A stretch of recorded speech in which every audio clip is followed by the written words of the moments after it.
मी सिद्धराम उर्फ सिद्धार्थ महादेव कांबळे, राहणार वडापूर, तालुका दक्षिण सोलापूर, रिपब्लिकन सेना सोलापूर जिल्हा प्रभारी असून माझ्या गावी गेले 40 वर्ष झालं सोलापूर जिल्हा महिला बाल कल्याण समिती संचलित कैलासवासी बाबूराव अण्णा पाटील ही संस्था शैक्षणिक संस्था कार्यरत आहे। तरी ही संस्था गेली 40 वर्षे कार्यरत असताना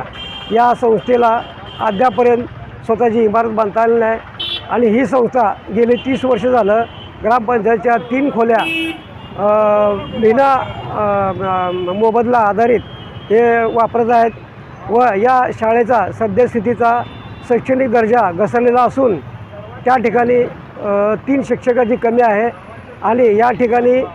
या शाळेमध्ये गेली 4 वर्ष झालं अनिरुद्ध वाघमारे हे शिक्षक कामावर असताना मयत झालेले आहेत आणि त्या मयत झालेल्या ठिकाणी अनुकंपा तत्वावर त्यांच्या वारसाला अद्यापर्यंत कामावर घेतलेलं नाही आणि त्या ठिकाणी रिटायर्ड मुख्याध्यापक मधुकर पवार याने हे देखील रिटायर झाले असताना त्यांच्या देखील देय रकमा योग्यरित्या वेळेवर त्यांना अदा करण्यात आलेल्या नसून आणि ही शाळा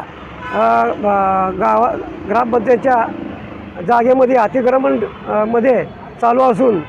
या शाळेमध्ये विद्यार्थ्यांसाठी सोयी सुविधेचा अभाव आहे। शौचालय नाहीत, CCTV कॅमेरे लावले आहेत, मुलीसाठी वेगळं शौचालय नाही किंवा आणि पोषण आहारमध्ये सुद्धा यांचा काळा बाजार सुरू आहे। तरी या विद्यार्थ्यांना सोयी सुविधा मिळाव्या व शैक्षणिक दर्जा शाळेचा सुधारावा व त्या ठिकाणी शाळेमध्ये 3 शिक्षकाच्या भरती करून मुलांना योग्य प्रकारे चांगले शिक्षण मिळावं या मागणीसाठी म्हणून मी गेले 2 वर्ष झालं सोलापूर जिल्हाधिकारी माननीय आशीर्वाद साहेब व तसेच माध्यमिक शिक्षण अधिकारी सचिन जगताप साहेब यांच्याकडे पाठपुरावा करीत आहे। तरी या बाबीकडे माध्यमिक शिक्षण विभागाचे शिक्षण अधिकारी सचिन जगताप हे जाणीवपूर्वक या मागणीकडे दुर्लक्ष करून त्या संस्थेला पाठीशी घालत आहेत। तरी या संस्थेवर व या सचिन जगतापवर कायदेशीर कारवाई व्हावी म्हणून मी कालच्यापासून 5 जानेवारीपासून बेमुदत आंदोलन उपोषण सुरू केलेलं आहे। तरी महोदयांनी या मागणीकडे माझ्या वेळेत लक्ष देऊन माझी मागणी पूर्ण करावी अशी मी मागणी करतो आहे।